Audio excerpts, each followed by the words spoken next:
Buenos días, tengan todos ustedes. Vamos a llevar la mañanera de preguntas y respuestas. Vamos a quitar el recuadro. Los programas sociales no sean utilizados como torcer la voluntad popular. De esta manera, quiero decirles que antes de que llegáramos nosotros, se aplicaba de manera discrecional estos programas. Y quienes hoy son oposición, antes estaban en el gobierno y actuaban en contra de un movimiento del pueblo para coaccionar, comprar, y los programas eran de manera discrecional. Hace un momento yo mencionaba que se logró que se llevara a rango constitucional todos los programas. En este caso, en el artículo 4, se considera que es un derecho que tienen los ciudadanos y las ciudadanas con el programa de pensión a adultos mayores y de discapacidad. En el tema de los servidores de la nación, quiero decirles que son trabajadores del gobierno federal. Ellos realizan una tarea importante porque llegan a los lugares donde nunca se llegaba. Entonces ellos ayudan, ¿no?, a que, igual que Sedena, que Salud, que las Fuerzas Armadas, no se han parado.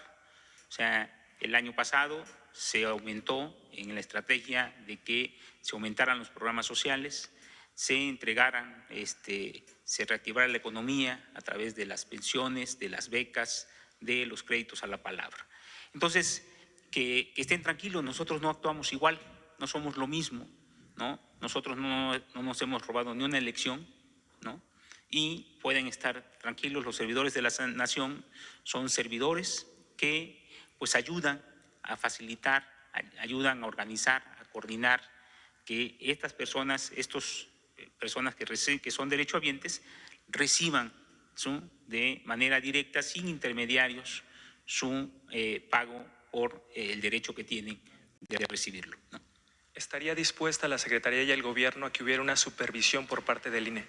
Mire, nosotros firmamos un convenio con el INE, ¿no?, para blindar todos los programas sociales, no nada más con el INE, sino con la Comisión de Derechos Humanos, con la Procuraduría contra Delitos Electorales, y ya estamos dando los talleres, cursos, y recordarles que nosotros, yo cuando estuve en el Senado los 3 meses, presenté la iniciativa la reforma al artículo 19, ¿no? Estamos comprometidos con la transparencia y nosotros no traficamos con la necesidad de la gente.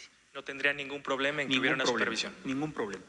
Gracias. Secretaria, si me permite un segundo tema. El día de ayer, como sabe, el INEGI dio a conocer cifras sobre la mortalidad de los fallecimientos de personas por COVID-19. Hubo una diferencia en relación con las cifras que ha dado la Secretaría de Gobernación y al mismo tiempo un grupo de académicos y especialistas hizo una recomendación o una serie de planteamientos a la Secretaría de Salud para ajustar el plan. Me gustaría saber si el gobierno ajustar precisamente este plan a partir de estas cifras del INEGI y de las recomendaciones que hacen este grupo de especialistas. En relación a las cifras del INEGI, te puedo decir que son cifras que el INEGI también obtiene de RENAPO, del Registro Nacional de Población, de las actas de defunción. Ese es uno de sus mayores insumos. Entonces, por eso es que cruzamos siempre la información de RENAPO, del registro, con INEGI. Y respecto al otro tema que tú dices de la recomendación, pues a mí me gustaría que esa pregunta fuera a la tarde, porque en la tarde también rendimos cuentas y hay transparencia en todo lo que es el sector salud y la pandemia. Entonces, a mí esa pregunta sí me gustaría que la respondiera directamente el sector salud, a quien va dirigida, porque precisamente tu comentario es un comentario que tiene un destinatario, que es el sector salud, entonces mejor en la tarde. Quizás sin entrar en tecnicismos, ¿habría apertura para una posible modificación del plan? Vamos a verlo en la tarde, ellos resolverán y habrán de dar una respuesta. Ojalá se plantee también, como lo estás planteando tú, para que ellos den la respuesta correspondiente. Y por último, secretaria, si me lo permite, el día de ayer se dio a conocer un informe por parte de México Evalúa y el TEC de Monterrey en el sentido de que el gobierno el año pasado gastó 50,000 millones de pesos en un rubro que llama otras compras u otras contrataciones sin que necesariamente hubiera una especificación de en qué se gastó o cómo se gastó. Me gustaría conocer su opinión sobre este tema, si esto no abona a la opacidad y a la discrecionalidad, como menciona el propio informe. Yo creo que, y lo he sostenido, y lo seguiré sosteniendo, este es un gobierno transparente y por supuesto se rendirán cuentas de lo que tú estás planteando. Yo no tengo el dato, no tengo la respuesta porque no estoy en el sector económico ni tampoco de la Secretaría de Hacienda y de la Subsecretaría de Egresos, pero seguramente habrá una respuesta. Y sí te quiero decir, porque el otro día me dijeron, ¿por qué el gobierno más transparente y que rinde cuentas? Este es un ejercicio de rendición de cuentas. ¿Y por qué digo que es transparente? Porque allá por los años de 1995 no había este acceso a la información pública gubernamental. La construcción de precedentes de la cultura de la verdad precisamente empezó con un tema del vado de aguas blancas. Y ahí empezó. Y la construcción al principio fue jurisprudencial y después se plasmó en la Constitución. Por eso es que te digo que este es uno de los gobiernos o el gobierno más transparente, porque antes era absolutamente, ni siquiera había acceso a la información pública gubernamental.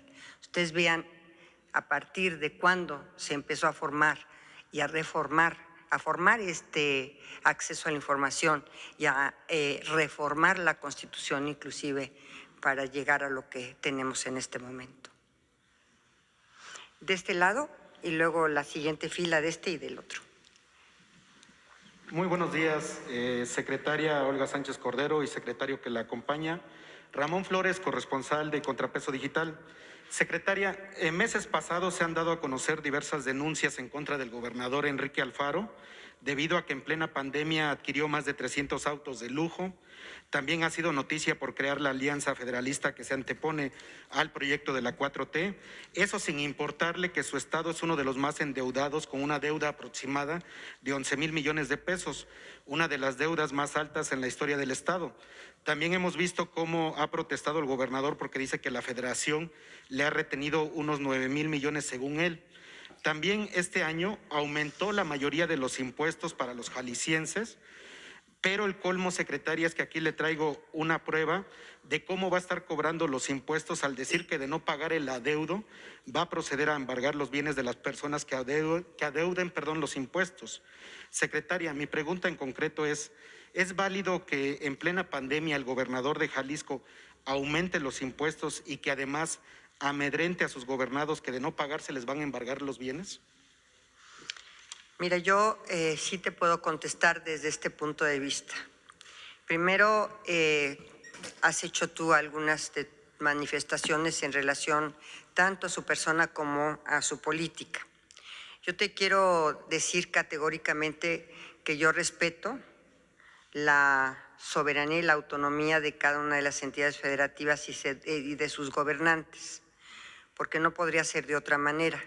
Vivimos en una constitución con estados libres y soberanos y él tendrá que responder tanto de sus políticas como de su actuación a su población. Tú acabas de hacer algún tipo de manifestaciones sobre su política y sobre su actividad y sus actuaciones. Yo sí te puedo decir que lo que he tratado de hacer, porque esa es mi función y esa es mi responsabilidad, es tener una relación con todos y cada uno de los gobernadores, con la gobernadora y la jefa de gobierno, de manera lo más institucional que he podido. Y he tenido esta comunicación muy fluida con todos y como yo les he dicho a todos los gobernadores, estoy a la distancia de una llamada telefónica.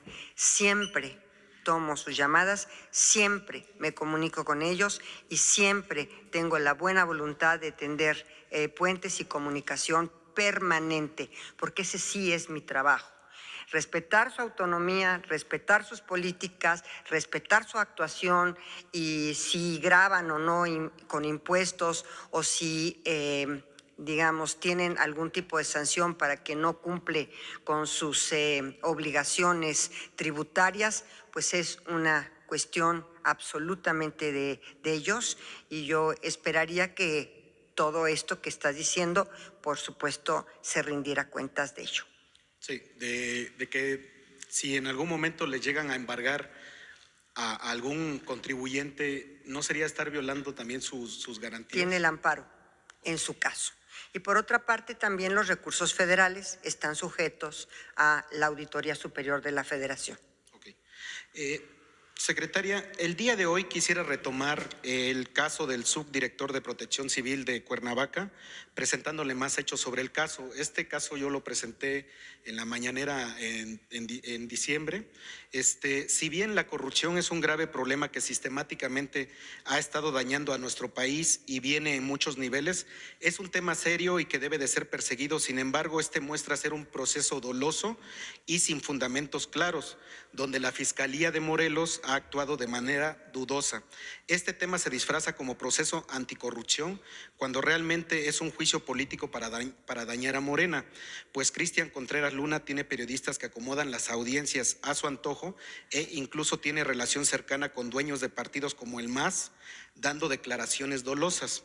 Si el proceso del edil empezó a sonar en junio, ¿por qué se fabricó una carpeta para Gonzalo Barquín hasta octubre, notificándolo y citándolo en noviembre, donde se le dio prisión preventiva por una supuesta amenaza que sufrió el pseudoempresario, señalando un tercero y diciendo que fue por parte de un subsecretario? ¿Cómo puede estar detenido sin una denuncia formal y una investigación conducente? Porque esa amenaza fue presentada únicamente a la Fiscalía. El pseudoempresario que le comenté en aquella mañanera no cuenta con las licencias de suelo adecuado para abrir un autocinema en ese predio. No es ni siquiera dueño del terreno y el albacea ya declaró ante el juez que no tiene un contrato con él. Y el albacea fue descartado como testigo por según no tener relevancia, lo dijo el juez. El subsecretario lleva 2 meses detenido. Cuando yo di a conocer el caso en la mañanera, fue golpeado, despojado de prendas en la madrugada, violándose sus derechos humanos, a pesar de que el juez dispuso se le mandara al área de SP. El subdirector, por órdenes del gobernador de Morelos, no puede ser transferido a esa área. Secretaria, ¿cómo puede un empresario acusar a un funcionario que ni siquiera tiene la autoridad de dar permisos que él necesitaba de corrupción? ¿Cómo alguien que ya dio su visto bueno dentro de sus competencias va a extorsionar a alguien si ya lo demás no es de su área? ¿Y cómo puede un empresario acusar a Protección Civil de corruptos o a cualquier otra área del gobierno si sus intenciones ni siquiera siguen la normatividad que marca la ley? Aquí este caso, secretaria, es de que únicamente está detenido el subdirector de Protección Civil únicamente por una amenaza que no la han podido comprobar y lleva 2 meses detenido en el penal de Atlacholoaya. ¿Qué se podría hacer en este caso, secretaria? Mira, yo te puedo decir algo y lo digo con toda la apertura. En muchas ocasiones tenemos fiscales que sobre todo en las entidades federativas, en donde realmente pues no tienen una actuación, por decirlo menos, apegada a derecho. Y con esto de que y lo he dicho, con esto de que hay una autonomía ya de las fiscalías, pues no rinden cuentas, no tienen controles ni siquiera de carácter político de su actuación. Al único que podrían responder es al Congreso de cada entidad federativa que los nombró. La sociedad quería fiscalías autónomas y tal parece que esta autonomía se la han tomado como fuera del Estado. Entonces, yo sí quisiera inclusive proponer una adición a estas normas constitucionales para que los fiscales respondan, digamos, a sus mandantes. ¿Y quiénes son sus mandantes? Los congresos locales. Precisamente para que sus actuaciones estén estrictamente apegadas a la legalidad, a la Constitución y a derecho. En este caso hemos tenido éxito en la unidad de fortalecimiento al sistema de justicia. Quiero que quede claro que no todos los fiscales son así y actúan de esa manera, pero en algunos casos no tienen ningún control de carácter ni siquiera jurisdiccional y menos aún de carácter político.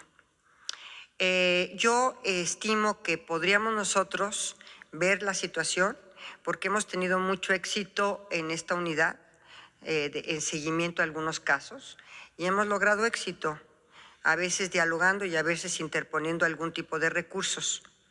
Si es así como tú lo planteas, y qué bueno que estas mañaneras sirvan también para hacer denuncias sobre la actuación de algunas autoridades y que estas autoridades pues vean que sus casos están siendo denunciados públicamente para que su actuación se apegue a la legalidad.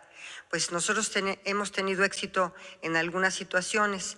Yo, este caso concreto, le diría a mis colaboradores que pues lo estuvieran siguiendo, a ver si desde la Secretaría de Gobernación nosotros podríamos avanzar en esto que tú indicas, que no está pegado ni a la legalidad, ni era un funcionario competente para dar estas autorizaciones y sin embargo este funcionario está siendo, hasta donde tú estás indicando, privado de su libertad. Sí, si me permite, le voy a entregar las pruebas a través de Jesús. Nada más hacerle una última pregunta sobre el mismo tema. ¿Se puede revisar su caso? Porque el caso del subdirector de Protección Civil se está litigando en las redes. O sea, ya filtraron en la audiencia, el dirigente de un partido dice que nada más para que vean que él sí puede meter a la cárcel a todos los funcionarios de Morena. O sea, es un caso muy arbitrario y aparte no ha sido destituido el subdirector. O sea, el subdirector de Protección Civil está en la cárcel siendo funcionario. Sí, lo vemos con gusto. Si le quieres, si nos entregan la documentación correspondiente, con mucho gusto lo vemos. En la segunda fila, tú, por favor.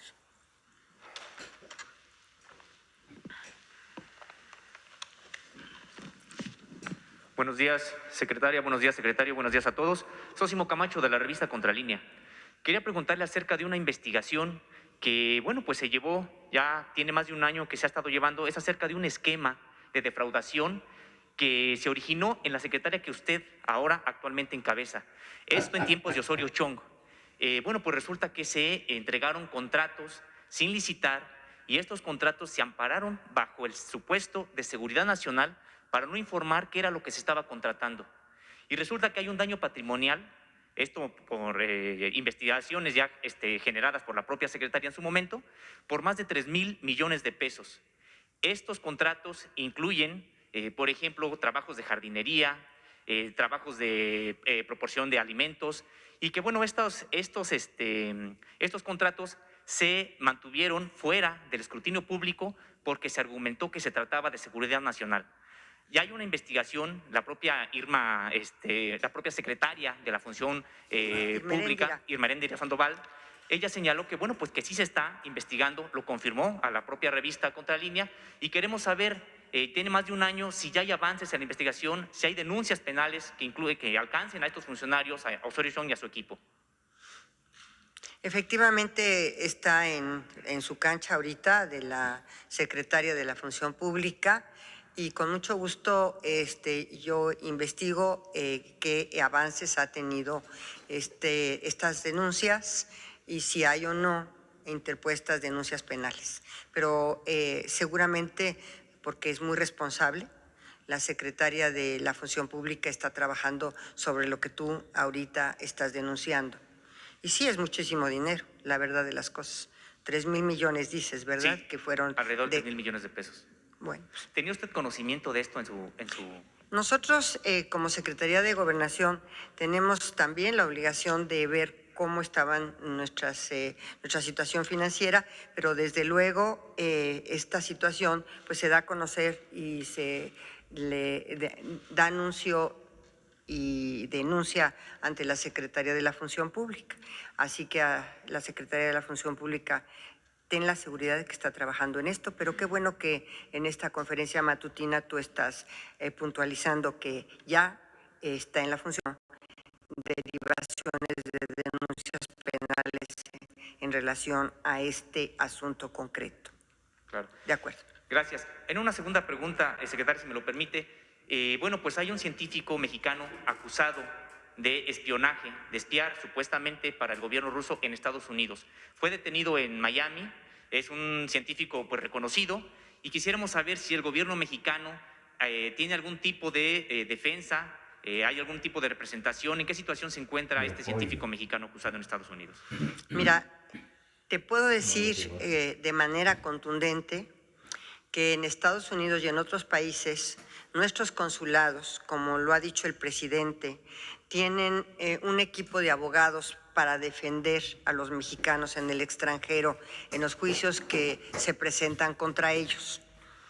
Este asunto específicamente, seguramente, pero el que más conocimiento tendrá de esto será precisamente el canciller Marcelo Ebrard, pero seguramente está siendo defendido y su defensa está a cargo de abogados que contratan los consulados para la defensa de cualquier connacional que se encuentra en el extranjero teniendo un proceso pendiente, y no te quepa la menor duda de que hay una asesoría legal y una representación por parte del consulado y la defensa de esta persona. No te quepa esa menor duda, pero seguramente le preguntaré al señor canciller cómo va la defensa de este científico mexicano. Disculpe, en este caso, ¿sería posible que pudieran informarnos mediante alguna tarjeta informativa? Porque se han solicitado información al respecto. Por supuesto que sí, no hay. por supuesto que sí, pero sí quiero ser muy contundente. Cualquier mexicano en el extranjero que enfrente un proceso es defendido por un equipo de abogados que contrata o que están dentro de los mismos consulados. Eso sí, porque es una prioridad para México la defensa de sus connacionales en el extranjero. Te puedo decir. Gracias. Finalmente, la próxima semana acudirá el subsecretario Alejandro Encinas a la región Triqui a propósito de un conflicto pues armado muy grave que está ocurriendo en la región. Quería preguntarle, bueno, pues qué posición llevará, de qué manera buscarán resolver esta situación que ya ha generado desafortunadamente desplazados, más de 700 personas desplazadas. Sí. Hay también personas que ya han sido asesinadas por armas de uso exclusivo de las Fuerzas Armadas, perdón. Efectivamente, el subsecretario Alejandro Encinas personalmente está atendiendo este asunto. Ya recibió a un grupo de personas triquis en la Secretaría de Gobernación.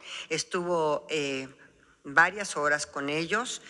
Sí va a ir a la región seguramente. Y el día de mañana el subsecretario, hasta donde yo tengo conocimiento, dará también un informe sobre la comisión de búsqueda.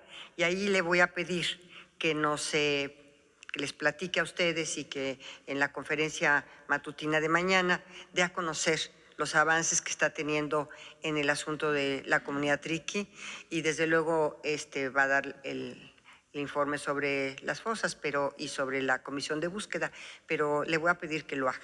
Perdón, ¿tiene fecha para asistir? Él está con cualquier conflicto social, hay todo un proceso para la pacificación y para la atención de toda la comunidad, y este es el caso. Mañana yo le pediría que diera cuenta porque él ha estado muy metido. Lo que sí sé, porque sí me lo ha dicho, es que ha estado presente en las reuniones con los triquis y ha estado muy atento y ha recibido en la propia Secretaría de Gobernación a representantes de esta comunidad. Eso sí es absolutamente cierto. Muchas gracias. Gracias a ti. Y de este lado ahora, a ver tú, joven. Buenos días, secretaria Meme Yamel de The Mexico News y Sin Censura. Dos preguntas. La primera es, relacionada con los casos Israel Vallarta, Pablo Solórzano, incluso el de Brenda Quevedo. Para poderla darle solución.